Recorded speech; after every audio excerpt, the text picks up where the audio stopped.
gentios, judeus, velhos, novos, grandes, pequenos, pobres, ricos, negros, brancos, não importa. Mas em qualquer nação, o evangelho é para todos, é agradável àquele que teme e faz o que é justo. O pronome o se refere a Cristo. Deus aceitou o sacrifício de Cristo na cruz. E todos que aceitam Cristo e a cruz são aceitos com ele. Senhoras e senhores, o evangelho é o mesmo no mundo inteiro. Não importa aonde é ou com quem é. É a mesma coisa. E eu tive um pequeno problema nos anos 80.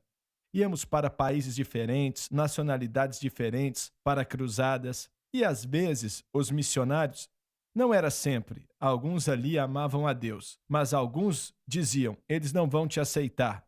Você é um americano, eles não vão te aceitar. Você ainda é do sul, que é pior, não vão te aceitar. Você não vai ajudar em nada aqui. E toda vez que íamos àqueles países, nós víamos o oposto. Milhares de pessoas aceitavam a Cristo. Estávamos em um certo país na África e as Assembleias de Deus estavam tentando comprar uma terra lá para construir uma igreja fazia muitos anos e o governo não dava para eles. E quando chegamos lá, eles nos falaram para o Jim: não perca tempo, ninguém deles vai nos seus cultos. Você não tem como se relacionar com eles, você é do sul dos Estados Unidos e por aí vai e tal. Mas aí o estádio ficou lotado, totalmente lotado, e não tinha como colocar mais gente ali do lado de fora, tinha gente também. E quando o culto acabou, milhares de pessoas entregaram a vida para Cristo. E no fim daquele culto, eles chamaram todos os missionários e disseram: vocês têm nos pedido terra? Quanta terra vocês querem? E te damos o que você quiser. E eles ficaram ali coçando a cabeça, dizendo: olha, nem sonhamos que isso podia acontecer. Mas o negócio é que é o seguinte: não importa aonde é, o problema é o mesmo, é o pecado. Não importa aonde seja, a solução é a mesma, é Jesus Cristo. E você não precisa ser um gênio para descobrir isso. E quando o evangelho é pregado na unção do Espírito Santo, toca o coração das pessoas, nem todos, claro, mas alguns respondem de forma favorável querendo ser salvo. E não importa quem eles são. E eu me lembro, e já falei isso muitas vezes, pregando uma cruzada em Buenos Aires, na Argentina. Nós chegamos lá e não conseguíamos colocar nosso equipamento na alfândega. Queriam que pagássemos US$ 15.000 na época e nós já tínhamos pagado por tudo aquilo, mas eles disseram que as pessoas que supervisionavam estavam viajando, era a desculpa que deram, e que tínhamos que pagar 15 mil, senão o equipamento não ia ser liberado, e prenderam o nosso equipamento. E aí tínhamos um culto lá no hotel e quase que todo mundo estava lá. O embaixador dos Estados Unidos, que ficava na Argentina, estava lá, e várias pessoas.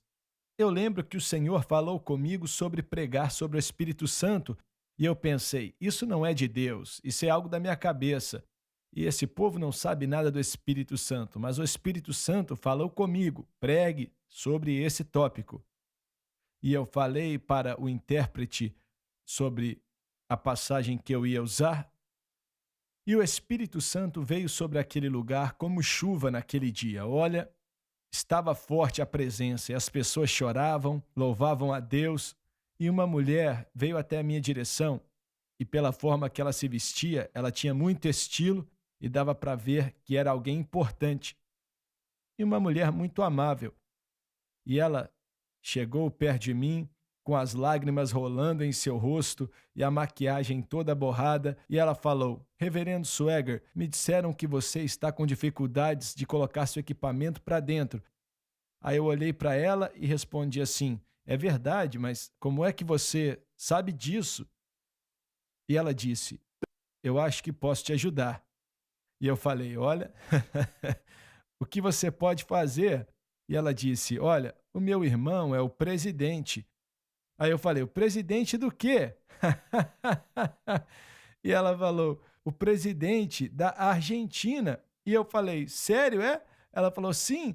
Aí ela disse: Acho que posso te ajudar. Eu falei: Ajuda então. E eu não sei quem fez, mas em poucas horas as portas se abriram e não tivemos que pagar nada, nem um tostão.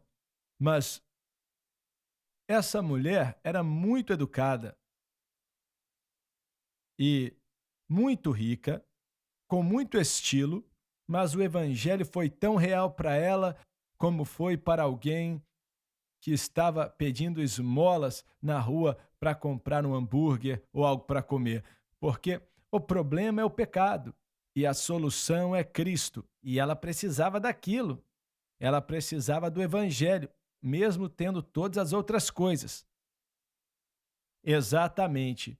De qualquer maneira, nós, todas as vezes, os missionários, não todos, é claro, mas os que sentiam isso, ficava provado que eles estavam errados. Eles falavam para o Jim Uzi quando ele ia tentar colocar nosso programa em um certo país. Ele ia até o missionário que estava lá primeiro, o missionário da Assembleia de Deus, e pedia para ele levar ao povo da TV e eles falavam: Você não vai conseguir, eles não vão aceitar isso não. E se aceitarem, ninguém vai assistir. E toda vez, todas as vezes, eles entendiam que estavam errados, totalmente errados. O evangelho transcende a cultura. Certo, verdade, transcende a cultura. Cultura é feita pelo homem. Teve um pregador que falou para mim, quando eu contei que estávamos passando na TV na França: Você não pode fazer isso não. Eu falei: Ué, por quê? E se eu mencionasse o nome dele, você saberia. Talvez o Dave ia saber. E eu perguntei: Por quê? Aí ele falou: Olha, os franceses são muito sofisticados. E ele estava me dizendo que eu não era muito sofisticado, né? E aí, então, ele falou: Ah, eles não te aceitariam, não. Ele viu que você era de Faraday. É verdade que eu tinha nascido lá no interior. Pode algo bom sair de Nazaré? Então, de qualquer maneira, eu disse: Quem eles aceitarão então? Aí ele disse: O meu filho está lá. Aí eu perguntei: Olha, o que seu filho faz? Ele prega? Aí ele disse: Não, ele toca piano clássico. E aí eu falei: Alguém já foi salvo no ministério dele? Aí ele falou: Não. Ele disse: Mas tem uns dois lá interessados. Mas aí começamos a passar na televisão na França e recebi até uma carta do Paul Crouch, que tinha estado na França, e falou: Irmão Swagger, aonde íamos, encontrávamos pessoas salvas através do seu programa. Vamos fazer o que pudermos para te ajudar lá, porque pessoas estão sendo salvas. E eu fiquei muito agradecido. E mais uma vez, o problema é o pecado. E a solução é Cristo. Nunca vou esquecer de ouvir uma história que o Billy Graham contou, vou contar rapidinho. Isso nos anos 50. Foi convidado para a Universidade de Oxford, em Londres, na Inglaterra, e por uma semana, de segunda a sexta, ele pregou toda a noite lá. E ali estava ele, um garoto do interior da Carolina do Norte, e ele não sabia. Ele pegou um dicionário para tentar aprender essas palavras complicadas, e por quatro dias não deu certo. E ele estava frustrado todos os dias. E no fim, naquela quinta noite, ele disse que voltou para o quarto dele de hotel, começou a clamar ao Senhor, dizendo: Eu não sei o que fazer, Deus. E ele disse que Deus falou para ele: Pregue, estou parafraseando, né? Mas ele falou: pregue como você faz nas conferências da Carolina do Norte. Pregue da mesma maneira. Aí ele voltou naquela sexta noite e pregou como ele fazia nas conferências da Carolina do Norte. E 400, ele disse 400 daqueles estudantes na Universidade de Oxford foram até o altar para aceitar Jesus naquela noite. Foi o evangelho simples. O evangelho simples. Me respondam, senhores, o tempo acabou aqui, mas por que é que homens cheios do Espírito inventam essas ideias absurdas que Deus não te aceita? Sei lá, que Deus nem está no que eles pregam. Por que eles pensam em algo assim? quando eles tinham que ser salvos, cheios do Espírito e guiados pelo Espírito Santo. Temos que ir para o intervalo, voltamos já, você não pode perder um só instante.